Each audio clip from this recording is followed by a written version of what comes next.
నమస్కారం, అమరావతి న్యూస్ కి స్వాగతం. ఈనాటి వార్తలు. బిఎస్ఎన్ఎల్ స్వదేశీ 4G నెట్వర్క్ దేశానికి శుభపరిణామం చంద్రబాబు అన్నారు. విజయవాడ ఏ కన్వెన్షన్ సెంటర్ లో నిర్వహించిన బిఎస్ఎన్ఎల్ స్వదేశీ 4G నెట్వర్క్ ప్రారంభోత్సవ కార్యక్రమానికి సీఎం హాజరయ్యారు. బిఎస్ఎన్ఎల్ శక్తివంతమైన వ్యవస్థగా మారిందని, ఒకసారి టెక్నాలజీ మారిందంటే ఎవరూ ఆపలేరని, దేశంలో బిఎస్ఎన్ఎల్ సేవలు మరింత విస్తృతమయ్యాయని, ప్రైవేట్ కంపెనీలకు పోటీ ఇచ్చేలా మెరుగైన సేవలు అందించారని వెల్లడించారు.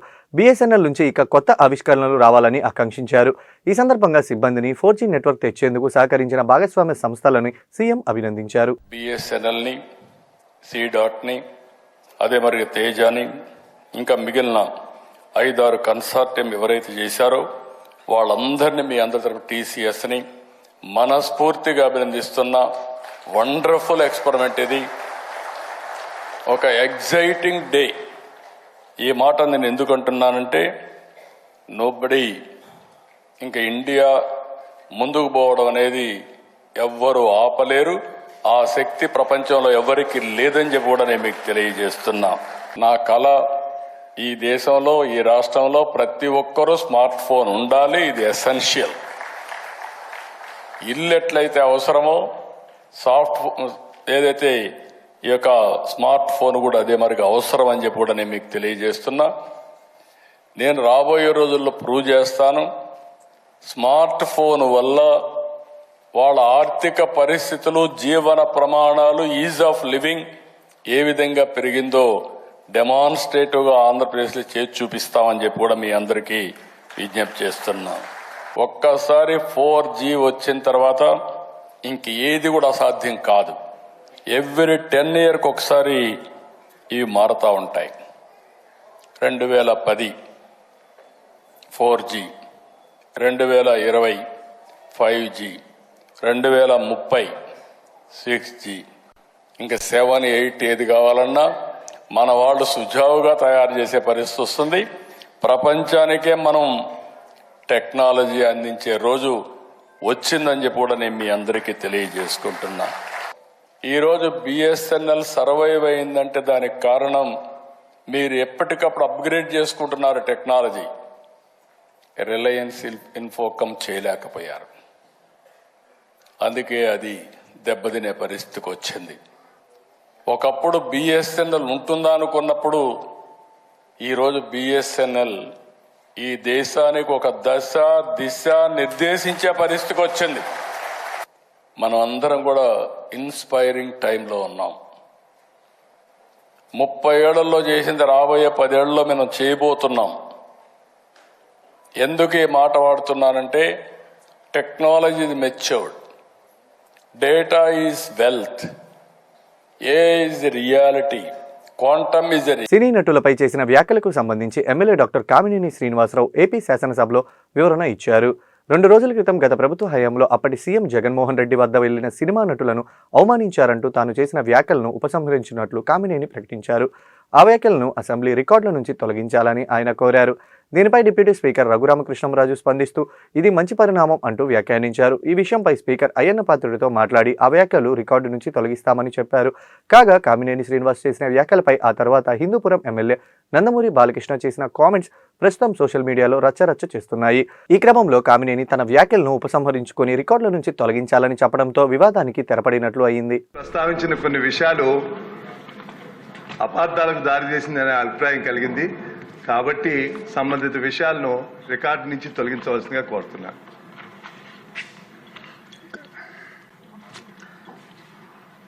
తప్పకుండా మీ అభ్యర్థనని స్పీకర్ గారికి విన్నవించి తదుపరి చర్యలు తీసుకుంటాం. సముచితమైన నిర్ణయమే. మీ అభిప్రాయాన్ని తప్పకుండా గౌరవిస్తామని చెప్పి సభకి తెలియజేస్తాను. ధన్యవాదాలు. ఇంద్రకీలాద్రిపై లలితా త్రిపుర సుందరీదేవి అలంకారంలో అభయమిస్తున్న కనకదుర్గమ్మను హిందూపురం ఎమ్మెల్యే నందమూరి బాలకృష్ణ దర్శించుకున్నారు. ఈవో శ్రీనానాయక్, పాలక మండలి చైర్మన్ బొర్రా రాధాకృష్ణ ఎమ్మెల్యేకు ఆలయ మర్యాదలతో స్వాగతం పలికి దర్శన ఏర్పాట్లు చేశారు. అమ్మవారి దర్శనానంతరం వేద పండితులు బాలకృష్ణకు ఆశీర్వచనాలు అందజేశారు. ప్రజలంతా ఆయురారోగ్యాలతో సంతోషంగా ఉండాలని అమ్మవారిని కోరుకున్నట్లు ఎమ్మెల్యే బాలకృష్ణ తెలిపారు. ఆలయంలో ఏర్పాట్లన్నీ బాగున్నాయని, భక్తులంతా ప్రశాంతంగా దుర్గమ్మను దర్శించుకుంటున్నారని అన్నారు.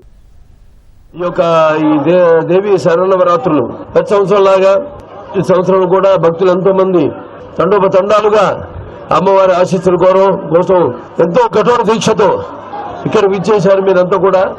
11 అవతారాల్లో అమ్మవారు అంటే బాలా త్రిపుర, లేకపోతే గాయత్రి దేవి అయితేనేమి, అన్నపూర్ణం అయితేనేమి, లేకపోతే కాచాయని దేవి, అలాగే శ్రీ మహాలక్ష్మి, ఈరోజు లలిత త్రిపుర సుందరి, అలాగే శ్రీ మహాచండి, శ్రీ సరస్వతి దేవి, శ్రీ దుర్గాదేవి, మహిషాసుర మర్దిని దేవి, అలాగే శ్రీ రాజరాజేశ్వరి దేవి ఒక్కొక్క రోజు ఒక్కొక్క రూపంలో కనిపిస్తూ ఆవిడ యొక్క కరుణా కటాక్ష వీక్షణాలు ప్రసరింపజేస్తూ అందరి శ్రేయస్సు కోసం, వ్యక్తిగతంగా అయితేనేమి సమాజ శ్రేయస్సు కోసం, మరి ముఖ్యంగా ఈ యొక్క ఆలయ చైర్మన్ బొర్ర రాధాకృష్ణ గారికి, అలాగే మన ఈ యొక్క ఆలయ యొక్క ఈఓ సేనా నాయక్ గారికి, మరియు 96 మందితో ఒక కమిటీని ఏర్పాటు చేయడం జరిగింది. సేవా కమిటీ ఏర్పాట్లన్నీ కూడా ఎటువంటి అసౌకర్యం కలగకుండా భక్తులందరూ కూడా, ఆల్ డిపార్ట్మెంట్స్ అందరూ కూడా, అన్ని వ్యవస్థలు కూడా ఎంతో అద్భుతంగా శరన్నవరాత్రులు జరిగేలా సేవలు అందిస్తున్నారు. సో వారందరూ కూడా అభినందనలు తెలియజేసుకుంటూ, సో అమ్మవారి మరొకసారి కరుణాకటాక్ష వీక్షణాలు అందరి మీద.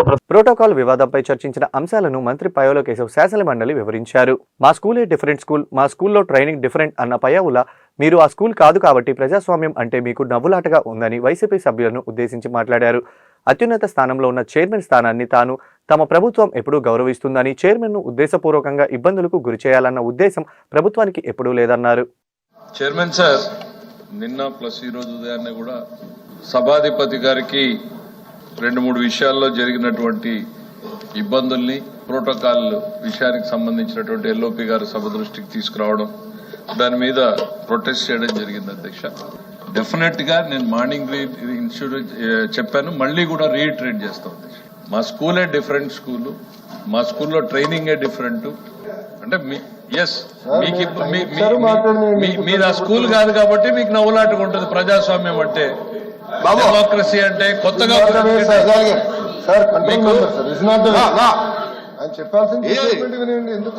కొత్తగా ప్రజాస్వామ్యం అనే పదాన్ని వింటున్నారు కాబట్టి కామెంట్ చేయడం అనేది మంచి పద్ధతి కాదు. అందుకే దయచేసి అత్యున్నత స్థానంలో ఉన్నటువంటి మీరు కానీ, మీ చైర్కి కానీ ఏ రకమైనటువంటి ఇబ్బందులకు గురి చేయాలి అనేటువంటిది ఎక్కడా కూడా ప్రభుత్వం ఇంటెన్షన్ కాదు అనేటువంటిది ఫస్ట్ క్లియర్ చేస్తున్నారు అధ్యక్ష. అన్ఇంటెన్షనల్ గా ఎక్కడైనా పొరపాట్లు ఏమైనా జరిగాయి అనేటువంటిది మా దృష్టికి తీసుకొచ్చారు. డెఫినెట్ గా దాని మీద పరిశీలన చేసి తగిన నిర్ణయం తీసుకుంటాం అనేటువంటిది మీకు మీ ద్వారా మీ మిత్రులకు కూడా తెలియజేస్తున్నారు అధ్యక్ష. ఇప్పుడు ఫైనాన్స్ మినిస్టర్ గారు, లెజిస్లేటివ్ మినిస్టర్ గారితో ప్రభుత్వం తరఫున చెప్పారు అధ్యక్ష, వెరిఫై చేసుకుంటాము, అదే జరిగిందండి. నా రిక్వెస్ట్, మా సబ్మిషన్ కూడా ఇన్ ఫ్యూచర్ లో అలాంటివి జరగకుండా, ఒకవేళ జరిగినప్పుడు ఆ సంబంధిత ఎవరైతే దాని బాధ్యత వాళ్ళ మీద చర్య తీసుకుంటే ఇంకా వ్యవస్థ కొద్దిగా స్టిమ్యులేట్ అవుతుందనేది మా అభిప్రాయం. అది దయచేసి దాన్ని పరిశీలించాలని కోరుతున్నాను. నిన్నటి నుంచి ఏదైతే అనుకున్నటువంటి సంఘటన జరిగిందో చాలా దురదృష్టకరం. ఆ వ్యక్తిగత ప్రోటోకాల్ విషయంలో సభ్యులందరూ కూడా ఏకాభిప్రాయంతో సమస్యను ఐడెంటిఫై చేయడం, ప్రభుత్వం కూడా ఇమీడియట్ గా రెస్పాండ్ అయ్యి సానుకూలమైనటువంటి ఆలోచనకు రావటం, నేను మీ అందరికీ ఇటు ఐడెంటిఫై చేసినటువంటి మెంబర్స్ కి సానుకూలంగా ఈ సమస్యని పరిష్కారం చేసినటువంటి ప్రభుత్వానికి కూడా నా ధన్యవాదాలు తెలియజేసుకుంటూ, ఎప్పుడు కూడా మనం వ్యవస్థను గౌరవించాలి, వ్యక్తులను గౌరవించాలి, సమాజాన్ని గౌరవించాలని చెప్పి మరి అధికారులకు కూడా నేను తెలియజేసుకుంటూ ఈ యొక్క సమస్యని ముగిస్తూ, నంద్యాల విజయ డైరీలో అక్రమాలపై విచారణ జరిపి చర్యలు చేపడతామని మంత్రి అచ్చెన్నాయుడు తెలిపారు. విజయ డైరీ చైర్మన్ అవినీతి చేస్తూ కల్తీ పాలు తయారు చేస్తున్నారని, వాటిపై ప్రభుత్వం చర్యలు చేపట్టాలని అసెంబ్లీలో ఆలగడ్డ ఎమ్మెల్యే భూమా అఖిలప్రియ కోరారు. ఏపీ డైరీ డెవలప్మెంట్ కార్పొరేషన్ స్థలాన్ని కొందరు రికార్డులు మార్చి సొంత భూములుగా మార్చుకున్నారని, ఆధారాలన్నీ తమ వద్ద ఉన్నాయని అన్నారు. విజయ డైరీ అక్రమాలపై విచారణ సరిగ్గా జరగటం లేదని ఎమ్మెల్యే మంత్రి అచ్చెన్నాయుడు దృష్టికి తెచ్చామని అన్నారు. విచారణకు వేరే అధికారులను నియమించి వైసీపీ హయాంలో చేసిన అక్రమాలన్నీ వెలుగులోకి తెస్తామని అచ్చెం వెల్లడించారు. విజయ డైరీ అధ్యక్ష, ఈ సహకార చట్టం కింద 1983లో అప్పటి ముఖ్యమంత్రి మన పెద్ద ఆయన ఎన్టీ రామారావు గారి చేతుల మీదకి ఇది ప్రారంభించారు. చిన్నది ప్రారంభించి అంచెలంచెలుగా ఎదిగి ఒక 300 కోట్లు టర్న్ ఓవర్ కూడా వచ్చింది అధ్యక్ష. దీని మీద నేను మంత్రిగా అయిన తర్వాత శాసనసభ్యురాలు అఖిలప్రియ గారు, అక్కడ ఉన్న వాళ్ళు వచ్చి ఒక కంప్లైంట్ ఇచ్చారు అధ్యక్ష. ఈ నెయ్యిని అధిక రేటుకు కొంటున్నారని, ఏదైతే మిషనరీ కూడా నిబంధనలకు వ్యతిరేకంగా ఎక్కువ రేట్లు కొన్నారని, బొగ్గు కొనుగోలులో కూడా చాలా అవకతవకలు జరిగాయని, దీనన్నింటికీ మించి 29/3 అంటే ఏదైతే బైలా ఉందో ఎలక్షన్ లేకుండా చైర్మన్ కంటిన్యూ అవుతున్నారని, ఎవరైతే కార్మికులు ఈ అవకతవకల గురించి అడుగుతుంటే ఇష్టానుసారంగా ట్రాన్స్ఫర్లు చేసి వాళ్ళకి శాలరీలు ఇవ్వకుండా ఇబ్బందులు పెడుతున్నారని ఈ కంప్లైంట్స్ అన్నీ వచ్చిన వెంటనే నేను ఒక ఇద్దరు సీనియర్ ఆఫీసులకి చెప్పి ఒక ఎంక్వైరీ కూడా వేశాను. అయితే గౌరవ శాసనసభ్యురాలు ఎంక్వైరీ సరిగా జరగడం లేదన్నారు. దాని మీద కూడా దృష్టి పెడతాను. వెంకట్రావు గారు కూడా ఇక్కడ ఉన్నటువంటి కృష్ణా డైరీ మిల్క్, విజయ డైరీ గురించి ఇచ్చారు. దానికి కూడా ఎంక్వైరీ చేస్తున్నాం. ఆ రిపోర్ట్ వచ్చిన తర్వాత ఎమ్మెల్యే గారికి కూర్చోబెట్టి అందులో మళ్ళీ ఏవైనా వాస్తవాలు ఉంటే సరిచేసి, తప్పనిసరిగా ఎవరైనా సరే తప్పు చేస్తే తప్పు చేసిన వాళ్ళకి విడిచిపెట్టే ప్రశ్న ఈ ప్రభుత్వంలో ఉండదని ఈ సందర్భంగా తెలియచేస్తూ, తప్పనిసరిగా నేను అఖిలప్రియ గారికి మాటిస్తున్నాను.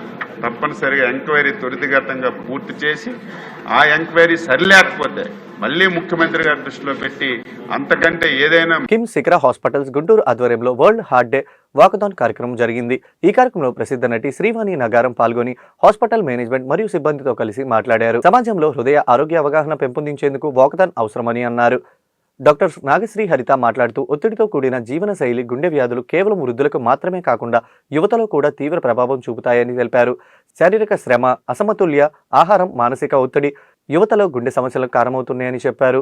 చిన్న చిన్న స్కానింగ్లు, పరీక్షలతోనే ముందుగానే ప్రమాద సూచనలు గుర్తించవచ్చని తెలిపారు. కూరగాయలు ఎక్కువగా తీసుకోవడం, ఉప్పు చక్కెర తక్కువ తీసుకుంటూ కొవ్వును తగ్గించుకోవడం, ప్రతిరోజు వ్యాయామం, యోగా, ధ్యానం వల్ల గుండెపై ఒత్తిడి తగ్గించవచ్చని అన్నారు. స్కానింగ్ మద్యపానాన్ని పరిమితం చేయడం వల్ల ఆరోగ్యాన్ని కాపాడుకోవచ్చని తెలిపారు. Doctor A Sivaprasad senior cardiologist హృదయ ఆరోగ్యకరమైన జీవన శైలి పాటించడం మరియు రెగ్యులర్ హెల్త్ చెకప్లు చేసుకోవడం వల్ల గుండె జబ్బులు రాకుండా అరికట్టవచ్చని చెప్పారు. ఈ సంవత్సరం world heart day don't miss a beat అనే థీమ్తో జరిగింది. ఇది హృదయ వ్యాధులను నివారించడానికి ముందస్తు చర్యలు తీసుకోవడం మరియు హృదయ ఆరోగ్యాన్ని కాపాడుకోవడం ఎంతో ముఖ్యమని సూచిస్తుంది. ఈ కార్యక్రమంలో సీనియర్ కార్డియోథెరసిస్ట్ సర్జన్ డాక్టర్ శ్రీనివాస్ బాబు గారు, KIMS hospital unit head doctor Harikumar గారు తదితరులు పాల్గొన్నారు. మీరు అడిగిన దానికి మేము చెప్పేది ఏంటి అంటే అండి, సరే ఇవన్నీ చెప్పాము, ఎలా ప్రివెంట్ చేయాలి అని అడిగారు. సో ఎలా ప్రివెంట్ చేయాలి అంటే, ఎలా మనం ప్రివెన్షన్ ఆస్పెక్ట్ లోకి వెళ్ళాము, ఎలా ప్రివెంట్ చేయాలి అంటే ముఖ్యంగా 4 పాయింట్స్ అండి. మోస్ట్ ఇంపార్టెంట్ మన డైట్. రోజు మన తినే పదార్థాలు ఎలాంటివి తింటున్నాము, వీటిలో వచ్చే ప్రాబ్లమ్స్ ఏంటి అనేది ఖచ్చితంగా చూసుకోవాలి. ఈ ఫాస్ట్ ఫుడ్స్ కానీ, ఎక్కువ సాల్ట్, షుగర్ ఉండే కంటెంట్ ఉన్న ఫుడ్ కానీ మనం తినకూడదు. రెండవది exercise. Daily exercise at least for 30 minutes. ఈ మధ్య చూస్తే ఈ వాచ్ పెట్టుకుని 1100 స్టెప్స్, 1500 స్టెప్స్ ఇట్లా స్టెప్స్ ఉన్నాయి, చెయ్యాలి. కానీ అగ్రెసివ్ గా చేయకూడదు. ఏది చేసినా కూడా, ఈవెన్ ఫిజికల్ ఎక్సర్సైజ్ అయినా సరే అగ్రెసివ్ ఫిజికల్ ఎక్సర్సైజ్, ఎక్కువ వెయిట్స్ లిఫ్ట్ చేయడం ప్రాపర్ కాదు. ఇలాంటి వాటి గురించి కూడా మనకు అవగాహన ఉండాలి. Third thing, very good quality sleep. Quality sleep అంటే అందరం పడుకుంటాం, నిద్రపోతాం, కానీ ఆ డెల్టా వేవ్స్ ఉండే స్లీప్ అనేది చాలా ఇంపార్టెంట్. సో అలాంటి క్వాలిటీ స్లీప్ అనేది ప్రతి ఒక్కరికి ఉండాలి. ఫోర్త్ పాయింట్, స్ట్రెస్ లేకుండా ఉండటం. మన పనిలో అందరికీ ఒత్తిడి ఉంది, కానీ ఆ ఒత్తిడిని మన బాడీ ఎంత తీసుకుంటుంది అనేది ఇంపార్టెంట్. ఆ ఒత్తిడి తీసుకోకుండా ఉండాలి అంటే మనం ఏం చేయాలి? యోగా, మెడిటేషన్ ఇట్లాంటివి చేయడం వల్ల మనం హార్ట్ డిసీజెస్ ఖచ్చితంగా ప్రివెంట్ చేయగలం. ప్రతిదీ మన చేతిలోనే ఉంది, కానీ మనం చేయడం లేదు. సో మనం ఇది చేస్తే కనుక చాలా వరకు హార్ట్ డిసీజెస్ ప్రివెంట్ చేయగలుగుతాం. ముఖ్యంగా ఇంకొకటి, ఇందాక అడిగిన క్వశ్చన్ ఇంకొకటి ఏంటి అంటే, హార్ట్ అటాక్ వార్నింగ్ సైన్స్ కనిపిస్తే మేమేం చేయాలి అని. సో వార్నింగ్ సైన్స్ ఏంటి అంటే, ఎడం చేయి కుదిరినట్టుగా. అందరూ అనుకునేది ఏంటి, ఛాతీ మధ్య భాగంలో బాగా పెయిన్ వస్తే అదే హార్ట్ అటాక్ అనుకుంటారు. కాదు. వార్నింగ్ బెల్స్ ఏంటి, సింపుల్ వార్నింగ్ బెల్స్ ఉంటాయి కొన్ని. ఏంటి, only left arm pain, only దవడల నొప్పులు వస్తే డెంటిస్ట్ దగ్గరికి వెళ్తారు. గుంటూరు నగరం పట్టాభిపురంలో శతమానం సిల్క్స్ నూతన షాపింగ్ మాల్ ప్రారంభోత్సవం ఘనంగా జరిగింది. కస్టమర్లే ప్రత్యేక అతిథులుగా షాపింగ్ మాల్ ను ప్రారంభించిన యాజమాన్యం వస్త్రాలపై అద్భుతమైన ఆఫర్లను ప్రకటించడంతో కస్టమర్లు భారీ స్థాయిలో పోటెత్తారు. అత్యాధునిక వెరైటీలు, ఆకర్షణీయమైన డిజైన్లు భారీ సంఖ్యలో పోటెత్తిన కస్టమర్లతో షాపింగ్ మాల్ పండుగ వాతావరణాన్ని తలపించింది. Shatamanam silks managing director Nagalakshmi ఈ సందర్భంగా మాట్లాడుతూ, గుంటూరు వస్త్ర వ్యాపార రంగంలోనే ఎన్నో సరికొత్త డిజైన్లతో కూడిన వైవిధ్యమైన వస్త్రాలను తమ షాపింగ్ మాల్స్లో పరిచయం చేయడం జరిగిందని గుంటూరు నగర మరియు పరిసర ప్రాంత వాసులు ఈ అవకాశాన్ని సద్వినియోగం చేసుకోవాలని కోరారు. అందరికీ చాలా థ్యాంక్స్ అండి. ఇది 9th బ్రాంచ్. మీరు అందరూ చాలా గ్రాండ్ సక్సెస్ చేశారు. మేమైతే అసలు ఎక్స్పెక్ట్ చేయలేదు ఇంత క్రౌడ్ని. ఇంకోటి మనం నేర్పించిన ప్రతిసారి మనమే దగ్గరుండి తయారు చేపిస్తాము. అందుకని కాస్ట్ కూడా చాలా రీజనబుల్ ఉంటుంది. ప్రతి ఫ్యాబ్రిక్ కూడా దానికి వాడే డైయింగ్ అని అంతా మనమే చేపిస్తాం అనమాట.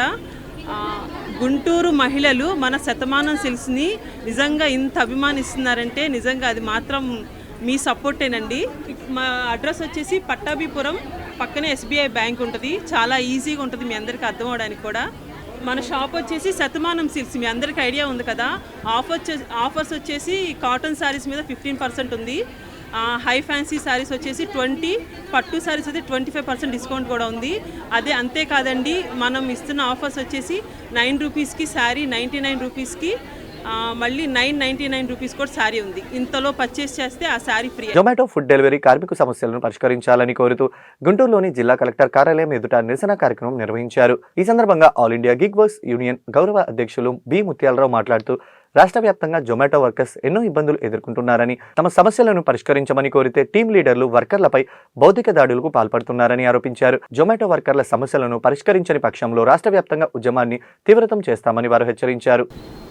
జొమాటో సంస్థలో పనిచేస్తున్నటువంటి కార్మికులు తమ సమస్యల పరిష్కారం కోసం ప్రతి శని ఆదివారాల్లో సమ్మె చేయాలని చెప్పేసి నిర్ణయించడం జరిగింది. ఈరోజు జిల్లా కలెక్టర్ గారి కార్యాలయం వద్ద నిరసన తెలియజేసి కలెక్టర్ గారికి వినతిపత్రం ఇవ్వడం జరుగుతుంది. గత జూన్ నెలలో గుంటూరు నగరంలో పనిచేస్తున్నటువంటి జొమాటో కార్మికులందరూ 5 రోజుల పాటు సమ్మె చేసిన సందర్భంగా కార్మిక శాఖ అధికారుల వద్ద చర్చలు జరగడం జరిగింది.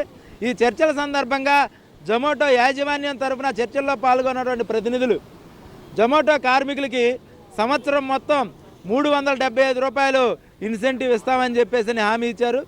ఆ రోజుకు ఉన్నటువంటి పేఅవుట్లు తగ్గించము అని చెప్పేసి హామీ ఇవ్వడం జరిగింది.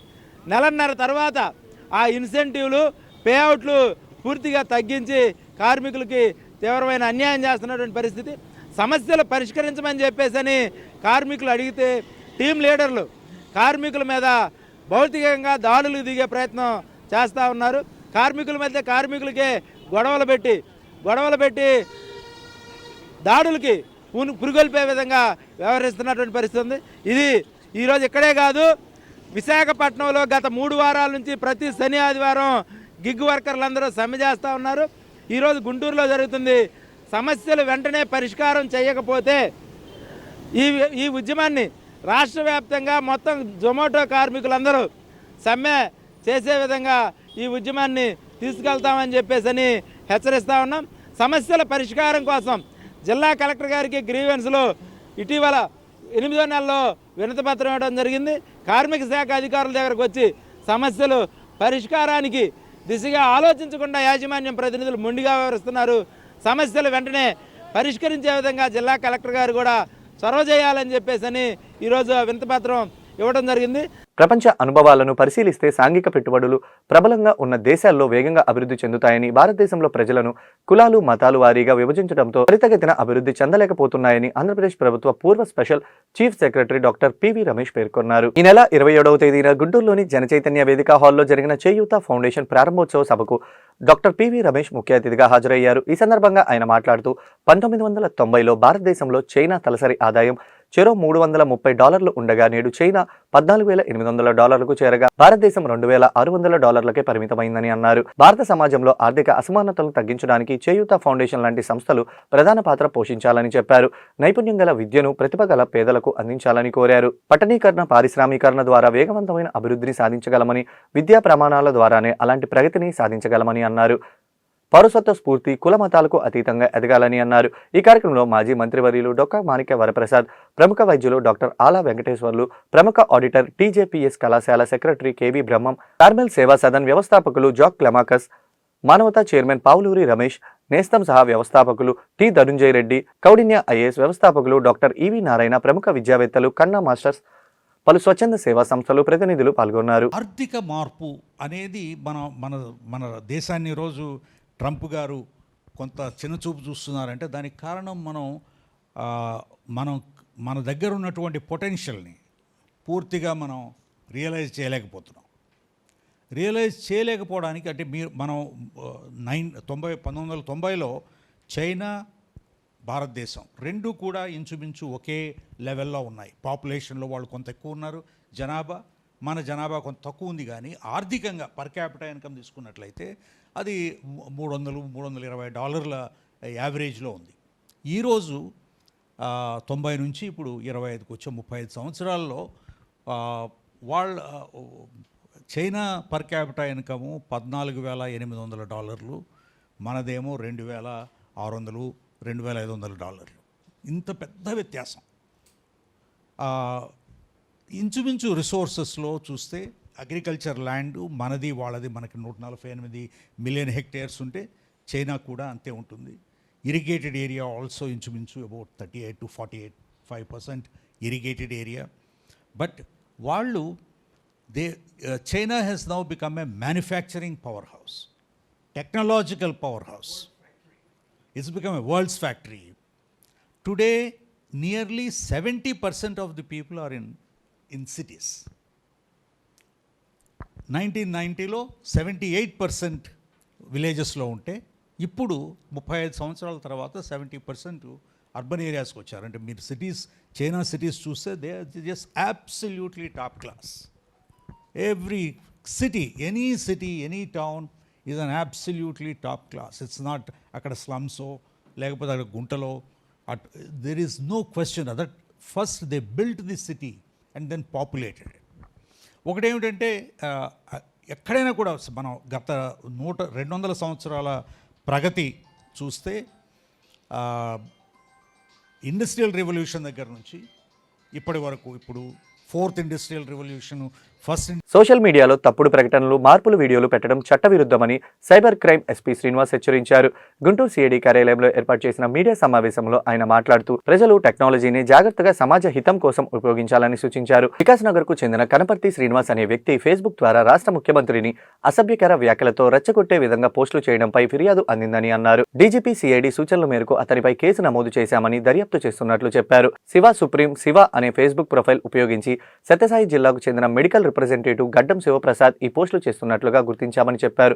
ధర్మవరం టౌన్లో గడ్డం శివప్రసాద్ను అరెస్టు చేసినట్లు చెప్పారు. గుంటూరుకు చెందిన తారక్, నెల్లూరుకు చెందిన ప్రీతి, ఆమె తమ్ముడు భరత్ మార్ఫింగ్ వీడియోలు ఫేస్బుక్ను ఇన్స్టాగ్రామ్లో పెట్టి తప్పుడు ప్రచారం చేస్తున్నట్లు తెలిపారు.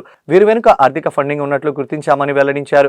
సోషల్ మీడియా వేదికలు బాధ్యతాయుతంగా ఉండాలని, ఎవరైనా బాధ్యతారహితంగా వ్యవహరిస్తే సైబర్ బ్లీయింగ్ షీట్లను ఓపెన్ చేస్తామని హెచ్చరించారు.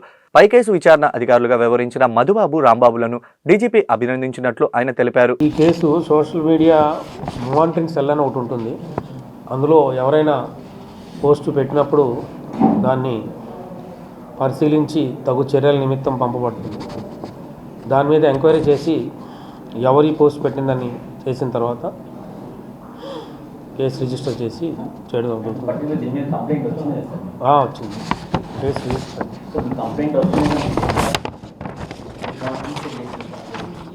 కాదు, 6వ తారీఖు కంప్లైంట్ చేయడం జరిగింది. గుంటూరు జిల్లా వికాస్ నగర్ కనపర్తి శ్రీనివాసరావు అని.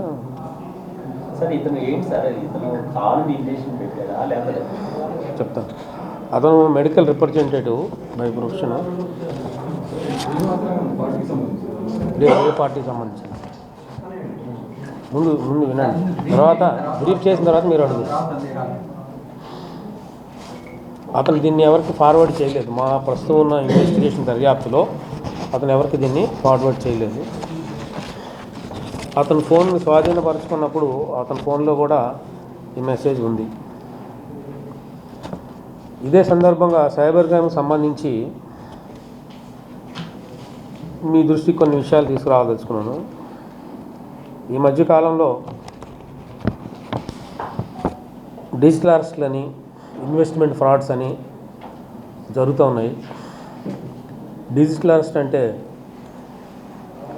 ఒక ఇన్వెస్టిగేషన్ ఏజెన్సీగా ఇంపర్సనేట్ చేసి సిబిఐ అని కానీ, లేకపోతే లోకల్ పోలీస్ ఎస్ఐ అని కానీ, వేరే విధంగా వాళ్ళకి కాల్ చేసి మీ ఆధార్ నెంబరు, మీ ఫోన్ నెంబరు వేరే వాళ్ళు మిస్యూజ్ చేస్తున్నారని,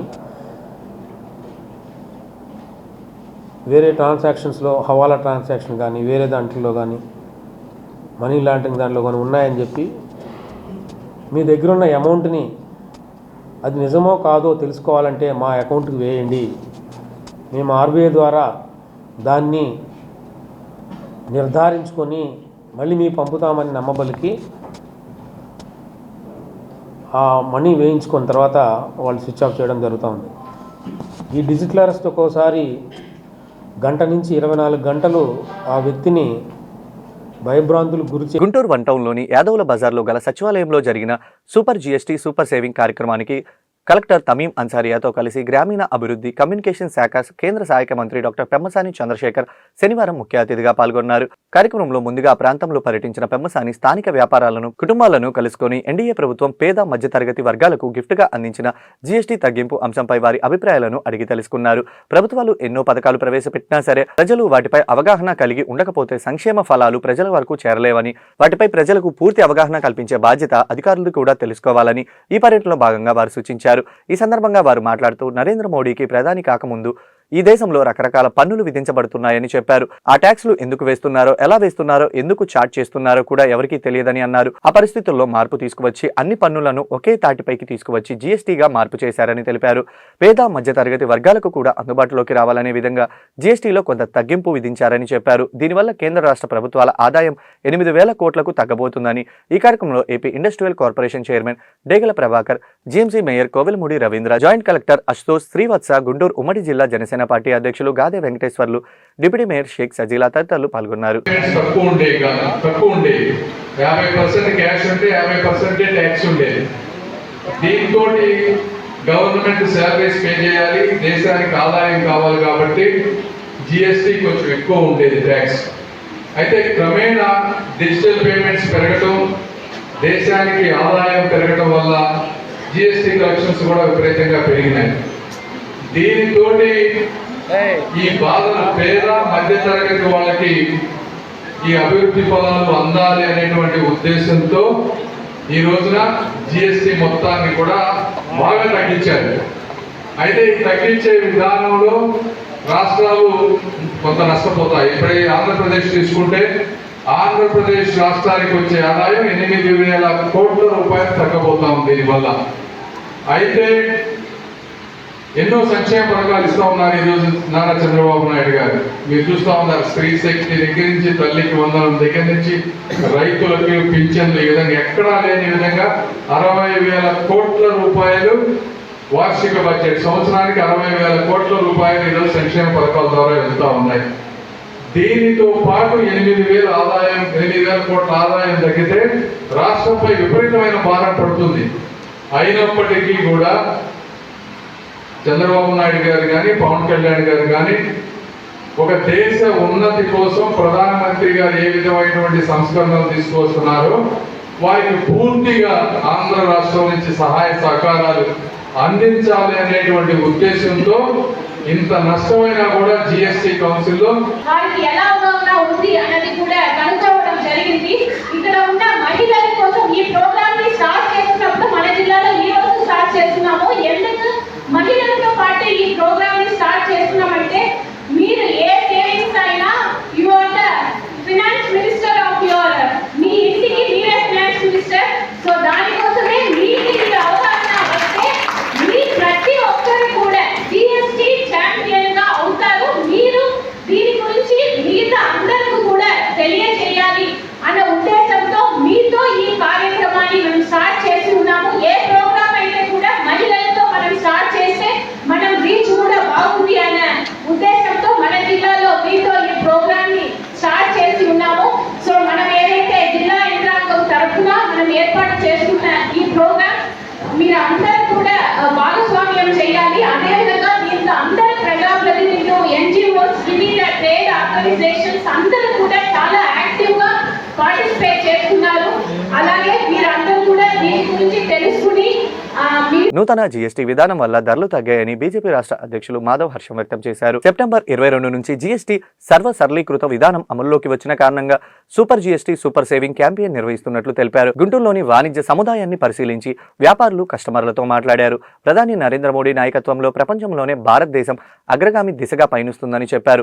నిత్యావసర వస్తువుల ధరలు తగ్గాయని, ఇన్సూరెన్స్ 0% అయిందని చెప్పారు. జీఎస్టీ అమలుకు ఆంధ్రప్రదేశ్ మొదటి తీర్మానం చేసిందని చెప్పారు. జీఎస్టీ ప్రమాణాలు ప్రభావం అవుట్రీచ్ లో భాగంగా ఆటోమొబైల్స్, ఖాదీ బండర్ వాచ్ షాప్లను విజిట్ చేసినట్టు తెలిపారు. ప్రతిరోజు వ్యాపారులతో, వినియోగదారులతో మమేకమై జీఎస్టీ స్లాబ్లను తగ్గింపులపై సమాచారాన్ని సేకరిస్తున్నట్లు తెలిపారు. జీఎస్టీ తగ్గింపు నేపథ్యంలో వ్యాపారులు, వినియోగదారులు హర్షం వ్యక్తం చేశారని, ప్రధాని మోడీకి కేంద్ర ఆర్థిక మంత్రి నిర్మలా సీతారామన్కు ప్రజలు ధన్యవాదాలు చెప్పారని వెల్లడించారు. సంబంధించిన పరిణామాలు ఏ విధంగా ఉన్నాయి, దాని ప్రభావం ఏ విధంగా ఉంది అని తెలుసుకోవడానికి ఒక అవుట్ రీచ్ ప్రోగ్రామ్ ఆ విధంగా ఇక్కడ ఫీనిక్స్ మాల్కి రావటం జరిగింది. ఇక్కడ ముందుగా ఆటోమొబైల్ షాప్లోకి వెళ్ళటం జరిగింది. ఆటోమొబైల్ షాప్లో ఉండే మేనేజర్ గారు యొక్క సుమారు 10% తగ్గిందని చెప్పి, అలాగే కస్టమర్స్ కూడా ధరలు తగ్గాయి కాబట్టి కొనుక్కోవాలని చెప్పి రావటం జరిగింది. అక్కడ రెడీమేడ్ వస్త్రాల పైన 6.25% తగ్గటం, ఆ విధంగా కస్టమర్స్ యొక్క సేల్ కూడా గత 3 రోజులు బట్టి 30% పెరిగిందన్నారు. అలాగే తర్వాత కమల్ వాచ్ షాప్ లో వాచెస్ మీద కూడా 10% జీఎస్టీ తగ్గటం ఏదైతే ఉందో దాని కారణంగా అన్ని వాచెస్ కి కొనుగోలు పెరగడం జరిగింది. అలాగే ఖాదీ బండార్కి వెళ్ళడం జరిగింది. అక్కడ కూడా అనేక చేనేత వస్త్రాల పైన మనకి 5% రావడం కారణంగా అనేక మంది ఇవాళ ధరలు తగ్గాయి, వెళ్ళి కొనుక్కోవాలనే ఆలోచన. అలాగే యాప్కో వాడు 40% ఇస్తున్నాడు. సో ఆ విధంగా ఆ పండగలో దసరా, దీపావళి సందర్భంగా అందరూ కూడా పెద్ద ఎత్తున నిత్యావసర సరుకులతో పాటు పండగ సంబంధించిన బట్టలు కొనుక్కోవాలంటారు. దాంతో పాటు అనేక రకాల ఫ్రిడ్జెస్ కానీ, ఏసీలు కానీ కొనుక్కోవాలంటారు. ఆ విధంగా ఎలక్ట్రానిక్ ఐటమ్స్ మీద భారీ కోత పట్టడం జరిగింది. 28% నుంచి 18%, 5% కూడా రావటం జరిగింది. ఆ విధంగా డిష్ వాషర్ అయితే సుమారు 13% తగ్గటం జరిగింది. అలాగే ఆ కార్ల మీద కూడా ధరలు తగ్గడం జరిగింది. అలాగే నిత్యావసర సరుకులు ఏవైతే సోపులు, పేస్ట్లు, వీటి మీద ధరలు తగ్గడం జరిగింది. ముఖ్యంగా ఎవరైతే ఓల్డ్ ఏజ్ పీపుల్ ఉన్నారో, ఎవరైతే ఇన్సూరెన్స్ చేయించుకుంటారో వాళ్ళకి కూడా గొప్ప వరంగా లైఫ్ ఇన్సూరెన్స్, అలాగే మెడికల్ ఇన్సూరెన్స్ 0% అవ్వటం ఏదైతే ఉందో అది కూడా పెద్ద వరంగా ప్రజలు భావిస్తున్నారు. దీంతో పాటు మొత్తం ద్రవ్యోల్బణం అంటే మొత్తం ఇన్ఫ్లేషన్ రేట్ కూడా బాగా గత 2 రోజులు బట్టి తగ్గటం, అలాగే సెన్సెక్స్ మిగతావన్నీ కూడా పెరగటం, ఇవన్నీ కూడా మనం పరిణామాలు చూస్తున్నాం. ముఖ్యంగా నరేంద్ర మోడీ గారు అత్యంత కష్టకాలంలో అటు ఉక్రెయిన్ యొక్క యుద్ధం జరుగుతుంది, ఇంకో పక్కన ఇరాన్ అలాగే సిరియా ప్రాంతంలో ఉద్రిక్తలు ఉన్నాయి, ఇజ్రాయెల్లో యుద్ధం జరుగుతుంది. యుద్ధ వాతావరణం అనేక దేశాల్లో ఉండటం కారణంగా అన్ని దేశాల్లో కూడా ధరలు ఆకాశాన్ని అంటుతున్న తీరు మన భారతదేశం చుట్టుపక్కల ఉన్న అన్ని దేశాలు, పాకిస్తాన్ గాని, నేపాల్ గాని, బంగ్లాదేశ్ గాని, శ్రీలంక, ఆ దేశాల్లో పెట్రోల్ ధరలు ఆకాశాన్ని అంటే, దాంతో పాటు నిత్యావసర సరుకులు కూడా పెరిగాయి. ఈ నేపథ్యంలో ప్రపంచం అంతా ధరలు పెరుగుతున్న సమయంలో భారతదేశంలో నరేంద్ర మోడీ గారి నాయకత్వంలో ధరలు తగ్గటం ఏదైతుందో నిజంగానే అద్భుతం. అందరికీ దసరా, దీపావళి 2 కలిసి ఒకేసారి వచ్చాయనే విధంగా మన సెప్టెంబర్ 22వ తారీఖున జీఎస్టీ కొత్త సరళీకృత విధానం అమలు కారణంగా పెద్ద ఎత్తున ధరలు. ఈ వార్తలు ఇంతటితో సమాప్తం. తిరిగి మరో బులెటిన్లో మళ్ళీ కలుద్దాం. నమస్కారం.